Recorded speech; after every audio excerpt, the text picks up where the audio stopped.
Hey everyone, welcome back. Today I want to talk about what is probably the most popular kind of magic in the ancient world, at least in the Greco-Roman world, and that is curse tablets. They are by far, at least attested by the sheer number that we have found and literary evidence, they seem to have been the most popular and common type of magic in late antiquity and throughout the Greek and Roman world.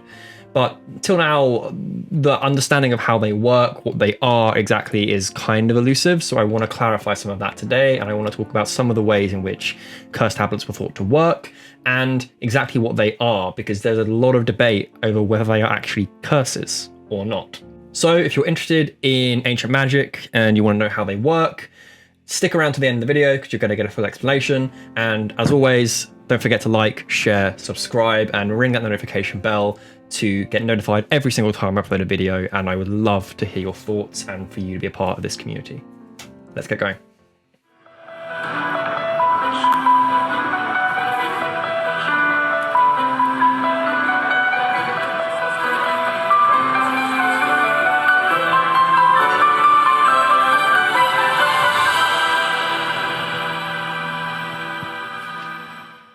So a couple of statistics right off the bat. Now, more or less, recent work by Pharaoh and a couple of others has shown that we have more or less around 1,600 curse tablets currently digitized or currently on record.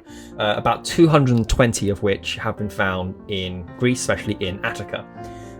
But more than just Greece, these tablets have turned up all over the Greco-Roman world. They are huge, right? They are the most popular kind of magic in late antiquity.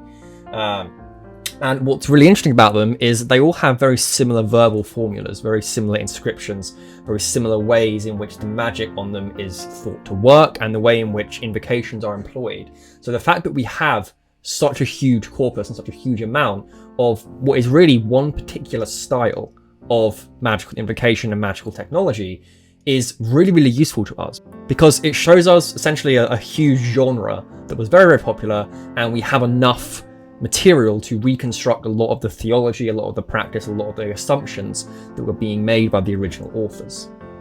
So, as you may know, we call them curse tablets. These are essentially sort of inscriptions or invocations that are written on essentially lead or sometimes wax, little tablets or strips of lead for the most part. They are called katadesmoi in Greek, and it's derived from the Greek word katadeo, which is essentially the literal meaning of it. It means to bind, or to bind fast sometimes, or bind to in some capacity. And they seem, as far as we can tell, to have very clear kind of connotations of constraint and coercion. You know, to use James Fraser's analogies with the golden bow, they are inherently coercive magic for the most part. And remember this idea that they are inherently coercive, that the tablets themselves are meant to be coercive, because we're going to come back to that a little bit later. The idea or this definition is also found in the Latin word, which is defixio. So we call them Katadesmoi in Greek and defixio in Latin, and defixio equally shares pretty much the same meaning as Katadesmoi, and it means kind of to pin down, essentially, in the sense of sort of stabbing down. But what's really interesting about the Latin one is that defixio also carries another meaning, or another sort of secondary connotation with it, which is it carries this idea of delivering somebody to the powers of the underworld, and that is delivering them into the jurisdiction of chthonic daimons, who are largely the means through which the tablet was thought to take effect. You know? But there are also lots of different ways in which the tablet could actually work, and that's kind of what we want to get into today, right? It's really interesting. So for those of you who may not be familiar, or those of you who are generally familiar with curse tablets, or if any of you have sort of worked with the PGM, so the Greek Magical Papyri, or perhaps the Demotic Ritual Manuals, for example, is that the operator or the magician will usually inscribe the name of the target or the victim on a strip of lead or a tablet of lead or some other kind of material, sometimes wax as well, but the wax doesn't really survive in the archaeological record except from Egypt. And sometimes, or usually, they will, next to the name, they will write kind of verbal formulas or invocatory formulas of various kinds of deities or daimons, whatever. In some very rare cases, authors do seem to have added caracteres, which are kind of magical signs and magical symbols, as these kind of auxiliaries to make the curse more effective or make magic more effective. But for the most part, actually, you'd be very surprised, only about 25% of magical artifacts that we've excavated actually contain magical signs on them as well. at least from late antiquity. So we're dealing with late antique magic, the style of the Greek magical papyri or the Coptic manuals and the Demotic manuals, for example. Only about 25% of currently excavated magical artifacts contain characteres alongside verbal formulas. So they are not kind of common examples in magic for the most part. Then usually what will happen is once the tablet has been engraved with the name and a verbal formula, the person will then go and bury the tablet somewhere, usually somewhere chthonic, somewhere watery like a well or like a construction site if you're in modern day. Crossroads were also very, very common. And, you know, various other kinds of different places in the sea, in the sanctuaries of chthonic deities, all that kind of thing. Battlefields is also a very, very common one. And the idea here is that you kind of write your intention on a lead tablet, which if we're following traditional astrology is also Saturnian, so it's very earthly at the same time. And Saturn obviously is the greater malefic. And then you bury the tablet in a place where spirits of the dead or spirits of the underworld, so chthonic spirits or deities, reside. So graveyards, watery abodes, wells, anywhere under the earth.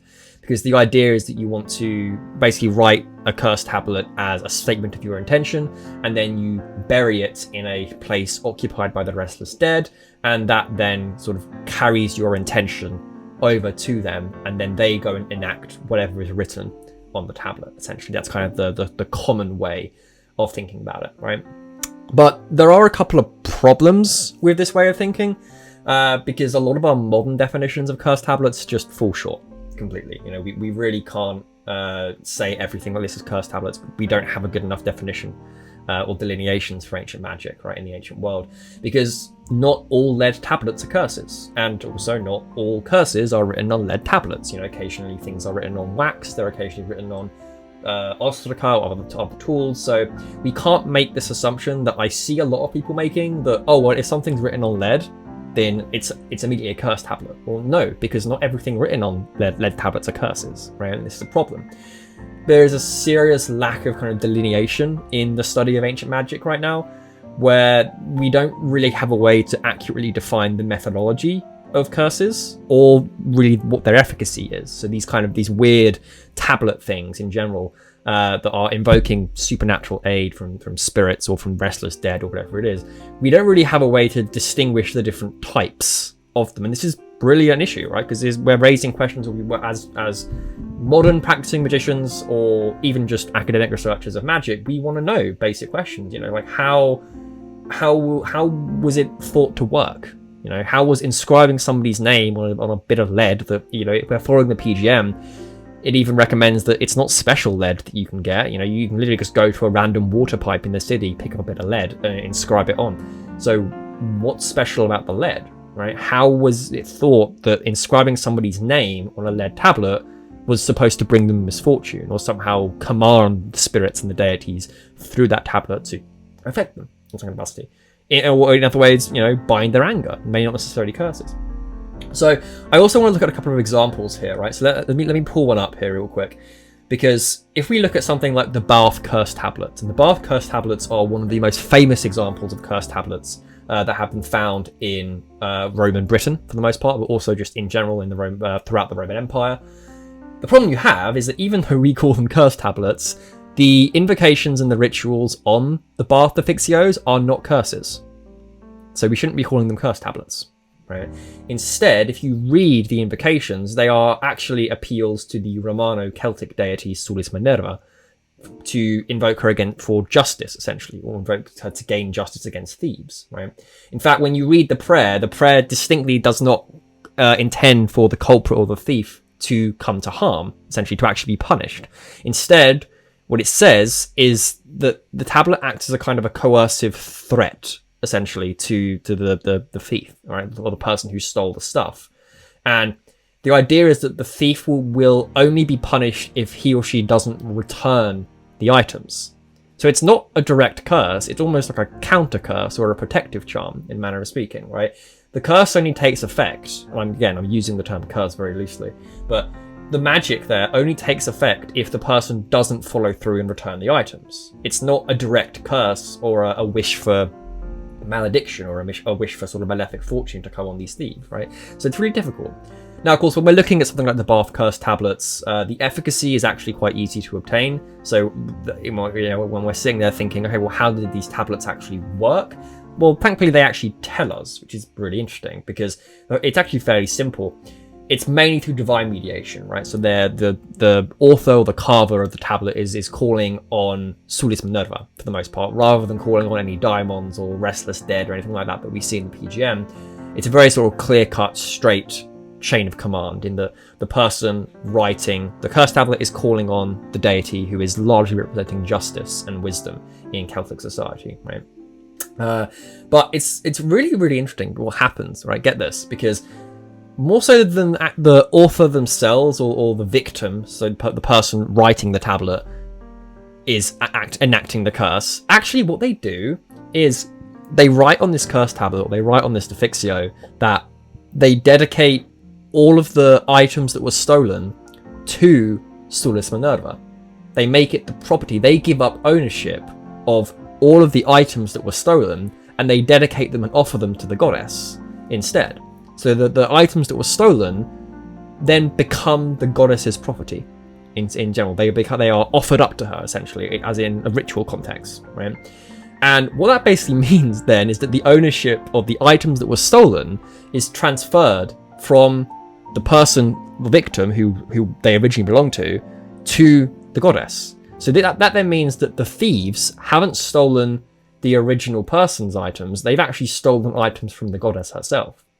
You know, and we can draw comparisons with things like the slander spells in the PGM with this, you know, where slander spells to Selene, they try and convince the deities that the person you are cursing or the person you're affecting magic against has somehow slandered or talked about the deity in an incorrect manner, so therefore they should be invoked to get justice, essentially.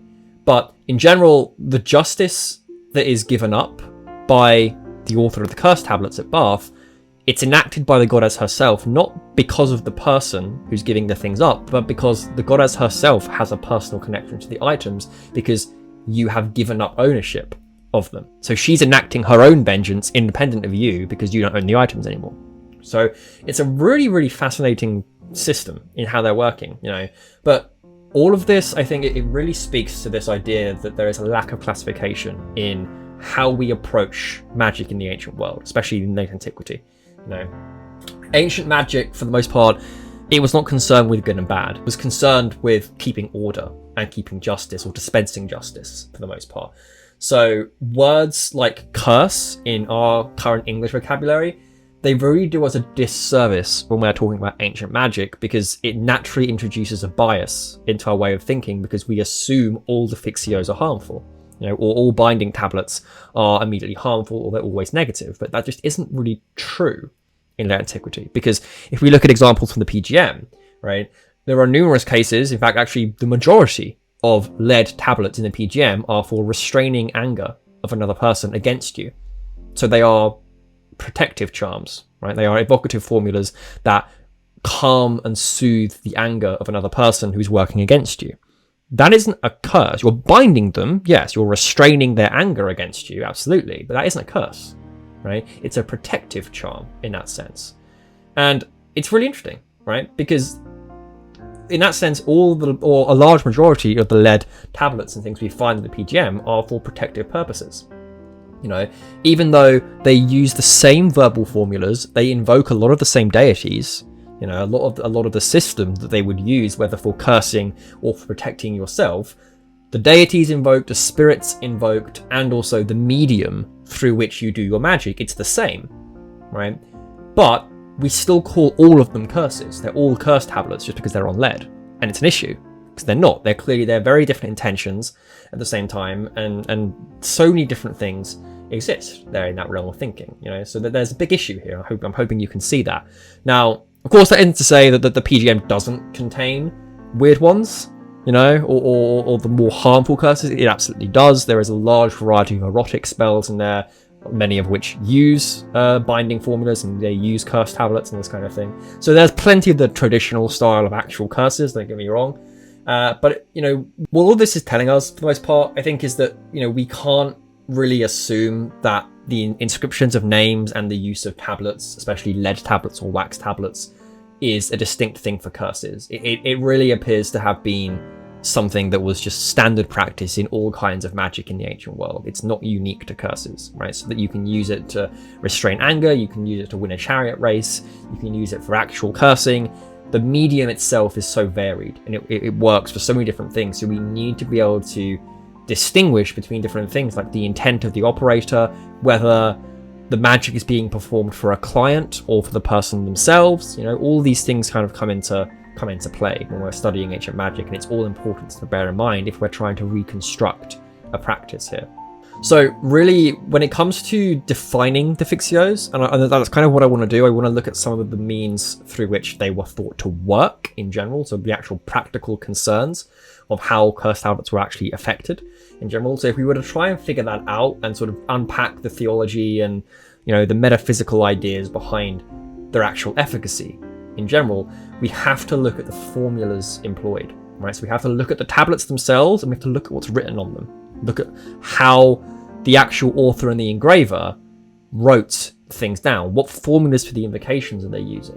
What things are they taking for granted, or which things are they assuming? What deities are they invoking? What spirits are they working with? How are they working with them, right? All of these questions are important. And to do that, not only do we need to look at the tablets themselves, but I think we can also look a little bit at the literature around tablets, because not only, as I said at the beginning, are cursed tablets the most common type of magical artifact we have in the Greco-Roman world, they are also one of the most popular talked about types of magic in the Greek literary tradition. So whether it's the Greek playwrights, the Greek philosophers, everybody talks about cursed tablets. They are the most common type of magic in the ancient world, right? So before we get into that, I want to just cover some very basic literary stuff and some basic ideas. And not everyone's going to agree with me on this, but I think it's really, really useful. I think when we are talking about ancient magic in the world, we have to get rid of thinking of things in terms of curses or blessings, right? We need to kind of move away from this positive, negative style of thinking, saying, oh, well, this is good magic, this is bad magic, this is a curse, this is a blessing. It really isn't helpful for ancient magic, because the boundaries and the lines between what's a curse and what's a blessing is far, far too thin, right? The categories are just far too loose. There aren't even really categories at all, right? They are modern constructions that we are imposing to try and make sense of this system, right?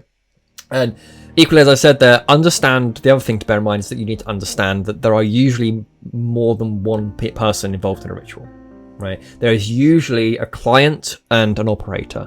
Sometimes these can be the same person, right? Sometimes the magician themselves, they can be doing magic for themselves. But especially if we're dealing with the late Demotic ritual manuals, things like, or the Greek ritual manuals like PGM, there is clear evidence that these are kind of textbooks of magic, essentially. They are records and journals of personal magicians who were taking clients, right? So there are people here within the magical tradition who are not only performing magic in terms of their being the actual operators, so in this sense the carvers of the tablets themselves, but there are also people who are seeking those people out, right? There are clients and customers. There is an industry of magic in the Greco-Roman world, especially for amulets, and these people are seeking out practicing magicians, usually in exchange for money or coin or whatever it is, and they are wanting to sort of, you know, create some kind of response or create some kind of manifestation in general. And we need to kind of bear that in mind when we're reading sources of ancient magic like cursed tablets, right? Because is the author, when they're writing down things and they're inscribing invocations, is that for themselves or is it for a client? And then who's really, you know, if we're talking about ethics and morals, who's really at fault there? Is there really even a fault there? You know, all of these things are very, very interesting, right? Now, the other thing that I think is really interesting is, for the most part, as far as I can see in the literature that I've studied, defixiones and cursed tablets actually very rarely make use of any caracteres. They very rarely make use of magical signs or sigils or astrological signs, right? Whereas today, people may tell you, you know, when you're making your sigils or you're making your sort of written statements or whatever, you need to include various sigils and astrological signs. That does not seem to have been the case in the ancient world. For the most part, the number of cursed tablets in the collection of that 1600 that I mentioned earlier, the number that actually has inscribed caracteres or magical signs in general is actually very, very low for the most part. And in fact, the number, if we look at something like the PGM, the things like the gold lamellas, right, or the different kinds of lamella talismans and things, the stele, they have a far higher inscription with magical signs than curse tablets do. And usually magical signs, or the caracteres, the astrological signs, they appear far more on magic that we would today identify as positive things. So usually, like I said earlier, blessings and things like that, even though we want to try and eliminate both of those things, right? But they usually, like caracteres, usually appear far more commonly on blessing or invocatory formulas rather than cursing formulas for the most part. So in that case, rather than the tablet being sort of auxiliaried or affected by these sigils and these signs like we do in modern magic, the procedure and sort of the efficacy in the medium through which the tablet was thought to work is almost always mediated either by the materia itself, so by the lead itself, or there are equally an amount of cursed tablets where the magician doesn't invoke anything for its power. Instead, the magician relies solely on their own will and sort of the linguistic associations in the wording and the invocations they use themselves. And that's a really, really interesting one that we'll look at as well. Now, what I think is really, really interesting with all this kind of thing is one of the most detailed literary examples of Katadesmoi or Defixios actually comes from Plato originally, both in his Republic and in Leges or Laws. And in Laws especially, he questions the legal ramifications of like how much or how somebody should be punished if they are caught performing a binding spell, or performing binding rituals in general. And Plato's actually pretty specific in what he means by the technology of binding rituals, because actually he defines a binding spell as the deposition of wax images, usually figurines, in places like doorways, crossroads, and graveyards, right? Now notice all of these places are liminal places, usually associated with Hecate or other chthonic deities in general. And the other place there that is very common for the deposition of cursed tablets is the sanctuaries of chthonic deities, right? Hermes Chthonios, Hecate, Persephone, Kore, Pluto, Hades, and any of the Necromantion, right, for example, so any of the areas for dead oracles in general and that kind of thing, right? But as far as materials go, for the most part, lead is by far the most common that we have found. That's absolutely true. It's the most common inscription medium, largely due to it being relatively cheap to acquire in the ancient world. Lead is fairly easily available. It's also a very soft metal, so it's very easy to carve on, which by the PGM's standards, you're supposed to use a bronze stylus, for example. But I think there are also kind of cultural and theological reasons for using lead, right? If we go by traditional astrology, lead is the metal of Saturn, so there's obviously a malefic connotation there as well. But I think even within Greek society in general, if we look at the literature, Greek perceptions generally held that lead is a very low valued metal, right? It's kind of like the scag, or scrag or whatever it is. And it's a material that has very little value to anybody. It's things that are very easily kind of thrown away. Graf and Christopher Farrow, for example, have both noted that lead seems to have lacked a kind of a luster and a shininess in general, and it was commonly characterized in Greek literature as being cold and lifeless or flimsy in general. And bear in mind, Ovid does refer to wax tablets or wax defixiones as being made, but bear in mind the Aegean climate does not preserve wax very well. We do have examples of wax defixiones and things from Egypt and wax instruments and things from Egypt, but no wax really appears in the Aegean climate, in the Greek climate. It just doesn't really, doesn't preserve very well in European climates at all. But since lead was characterized by all these theological and cultural notions, there is an idea, I think, that the carver or the magician who's making the cursed tablet is using lead almost as a sympathetic kind of magic way. They're transferring the qualities, that coldness, that hardness, that darkness of the lead to the intended target. So I think there's also a meaning behind the material used as well.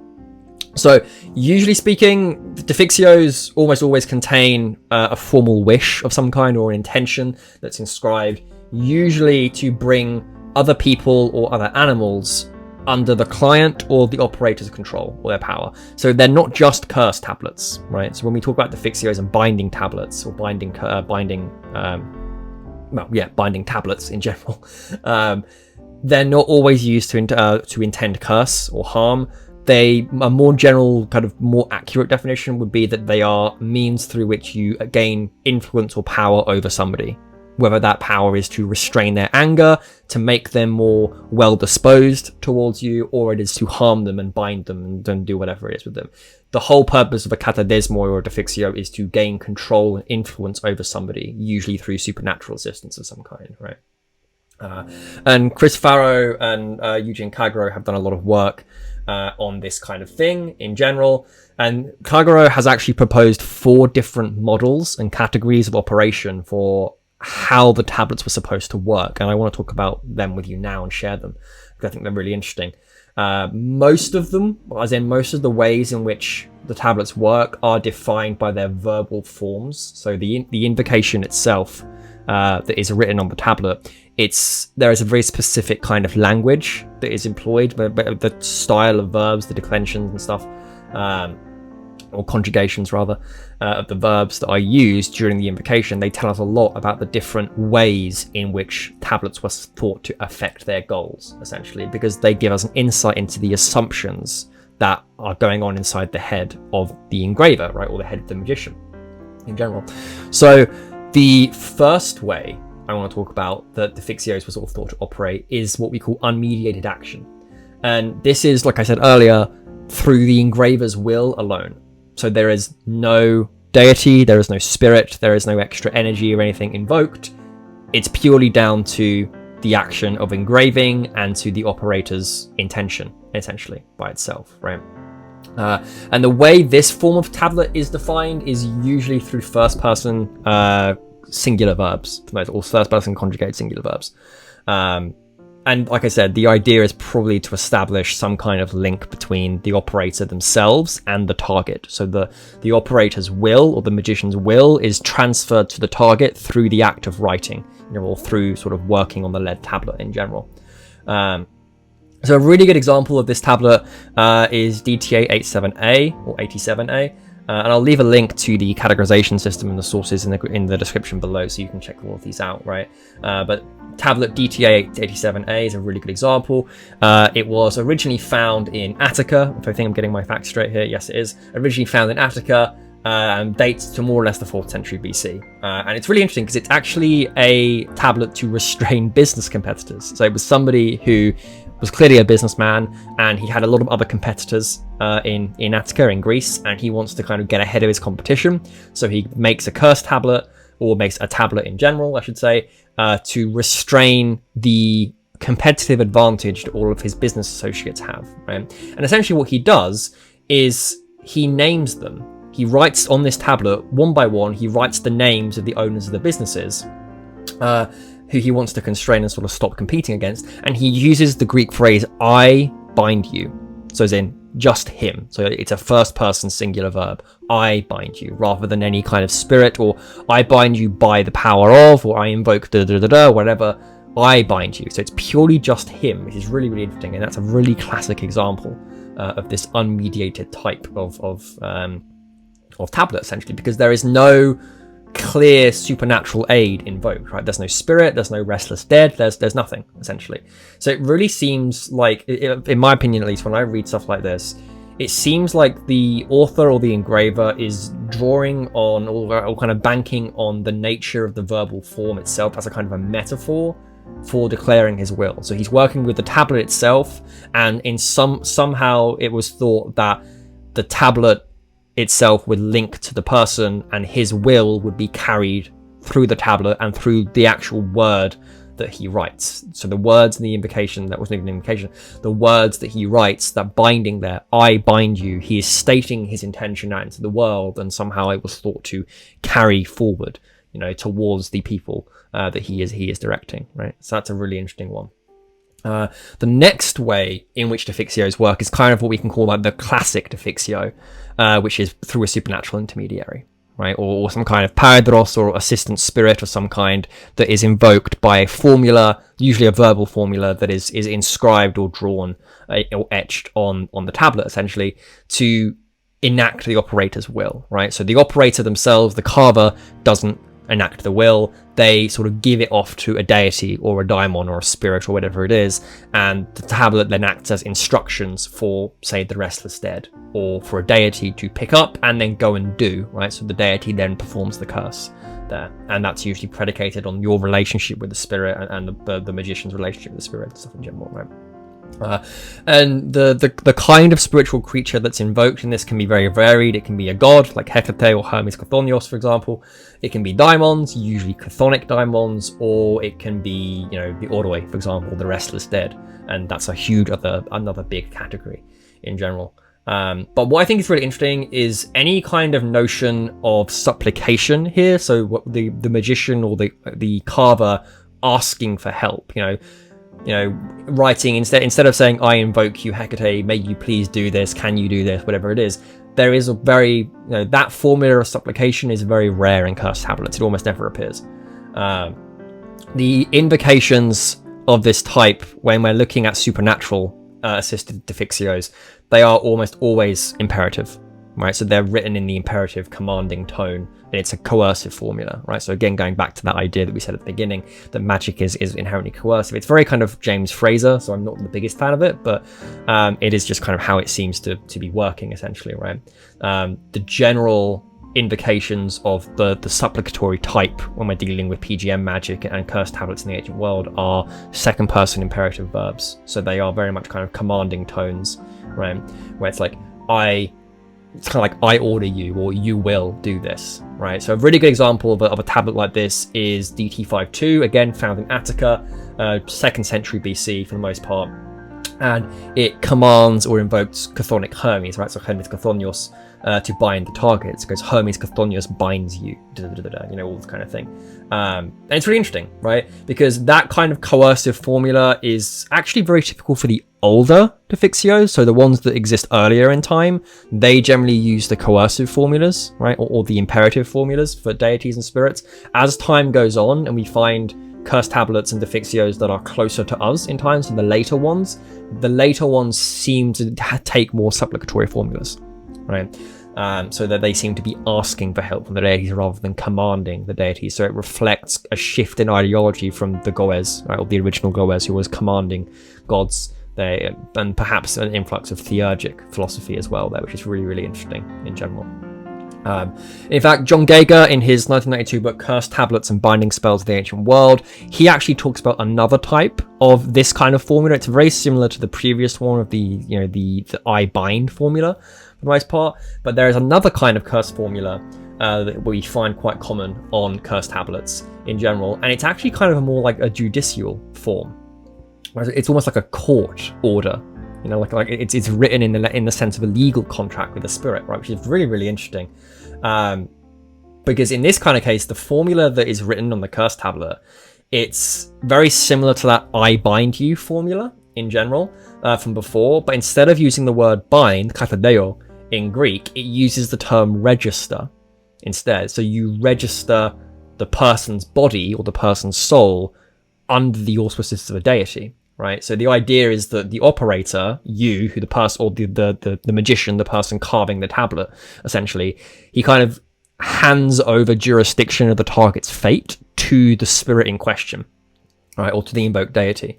So Geiger, in his book, he gives a really good example of a defixio that was found in Delos, I believe, and it dates to around the 1st century BC, 1st century AD, and it's really, really cool and really, really interesting, because what it actually says is, I can't remember the number off the top of my head, but what it actually says is, or the author, when he's inscribing things on it, he basically lists all the different body parts of the target and registers each of them under the control of the deity. So he goes, I register your head, I register your eyes under Hecate, I register your hair under Hecate, I register your left arm, your right arm, I register all of this to Hecate, to Hermes, whatever deity it is that's invoked, right? So this author, this person who was writing this curse tablet, he is giving over the jurisdiction of the person's body to the deity that he's working with. So the deity then controls their fate. So the deity then decides, and preferably, if you're on better terms with that deity or that spirit than they are,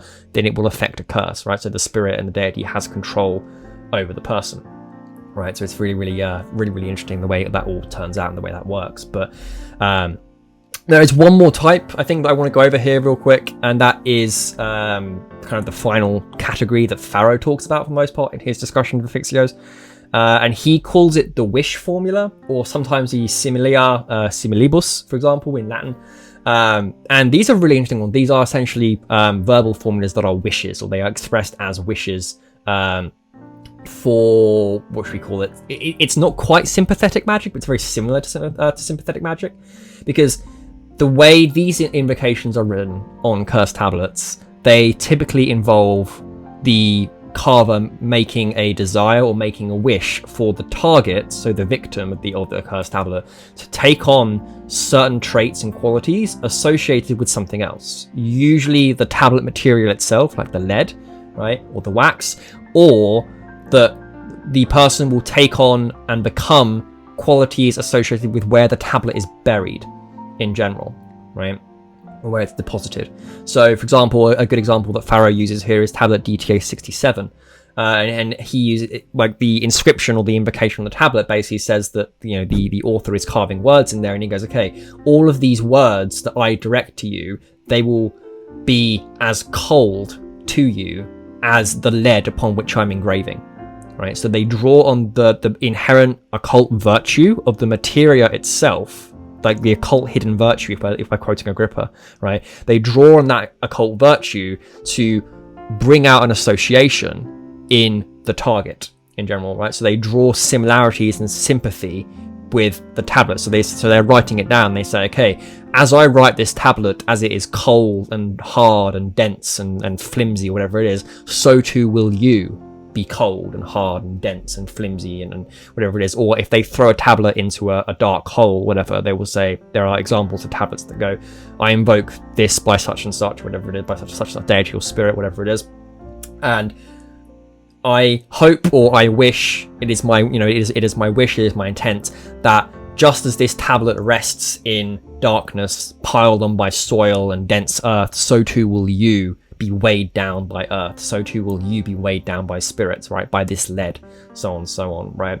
So what's really interesting about this is, and Pharaoh has argued that this isn't actually a case of sympathetic magic, but rather it's a kind of persuasive magic where the essence and the materia, the occult virtue of the tablet itself, usually the lead, right, it will somehow persuade the target, which it has a sympathetic link with, to take on and transfer its characteristics to themselves, right? So it's kind of like a persuasive, coercive formula again, where the tablet itself and maybe some of the intermediary deities that you called on will transfer the qualities of the tablet, so the lead, or the place where it's buried, so a graveyard, the sea, a well, whatever, onto the target person in general, right? Which is really, really interesting the way that works. And so naturally, the most common deities that we have that are invoked on cursed tablets are chthonic deities for the most part, or defixios, right? They are chthonic or erotic deities if you're dealing with agoge spells, right? So you're dealing with any of the erotic spells in the PGM. Most commonly, it's deities and spirits like Hermes Chthonios, right? So the psychopomp. Hecate is a very, very, very common one. Persephone or Kore are very common ones. Hades and Demeter are also very interesting. And for those of you who are yelling at me in the comments saying Demeter is a spring goddess, yeah, have a look into her history. Look into the Eleusinian mysteries for that. Gaia is also invoked sometimes with the earth itself. But once the tablets really start spreading out of Greece, we get cursed tablets invoking all sorts of deities. We have Osiris from Egypt. We have Eresh Kigal in areas of Samaria and Mesopotamia, and even in one or two cases, we even have the Judeo-Christian god Yahweh or Yahweh being invoked on cursed tablets as well. In fact, for erotic binding spells, believe it or not. So the Christian god is also invoked for erotic binding spells for the most part, which is really, really interesting. And eventually, kind of over time, as things progress, even it moves away from straight gods that are being invoked to intermediary daimons, right? And demons are all chthonic demons, demons of place, daimons of place, demons of the graveyards and the restless dead, and all the different kinds of restless dead, right? The banothanatoi, so those that have died in battle, childless widow, or people who are childless, children who died young, or widows and women who were unmarried and who didn't have families, right? So all these different kinds of restless dead are also eventually invoked, usually through the use of August Magica or Onomata, right? So usually invoked through the names and things like that that we talk about in all that we see in the PGM, right? Which is really, really interesting. And it's a fascinating system with the way things work, right? So hopefully all this has been really helpful. I just wanted to jump on here and give you a rundown basically on cursed tablets, because I think this is really interesting. So I hope this is in some way applicable to your studies and the way you sort of conceptualize how these things work. If you are making any kind of restraining anger talismans or anything like that, it's really powerful. And I hope this has given you a lot to think about. So as always, don't forget to subscribe for more videos, ring the notification bell, and I will see you next time.